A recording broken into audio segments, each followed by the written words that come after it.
काढायचा बी वरती म्हणजे सायनिंगचं तुमचं वरती दिसणार, ह्या पण साईन दिसणार आणि व्यवस्थितरित्या तुमचं हे सील होणार. आता ॲक्च्युअलमध्ये सील करून बघा. एक्स्ट्रा सील भेटेल ना आपल्याला? त्याबरोबर टोटल सगळे तीन सील करतात, सील करतात. नाही नाही, सील करतात. नाही, सील चालू आहे, सीलिंग चालू आहे. ते कुठून तरी घेऊन आले म्हणलं यूज झालेले ऐका ऐका ऐका ना, हे जो आहे आडवा ठेवायचा, आपल्या आडवं लावायचं. हे वर हे व्यवस्थित चिपका. हे आता या कॉर्नरला ठेवायचं. लावा ना, स्टिक करा ना, स्टिक करा. झालं. बी काढायचं.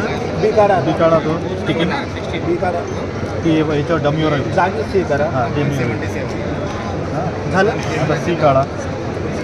सी काढा आता. एक हे पूर्ण येऊ द्या, आरामात करा. आरामात काही नाही. थोडं एक सी काढा. काय झालं झालं ते आता ना ही इथे सीवर ही बरोबर. हां बरोबर बरोबर बरोबर. सीवर बी लावा. गोल राऊंड करा आता इकडून करा. हां, थोडी इथं तुम्ही जागा काय करायचंच नाही आपण. ते काढताना सगळं तोडून बिडून काढून टाकणार. नाही आपल्याला क्लोज करायचं ना. क्लोज आपलं व्यवस्थित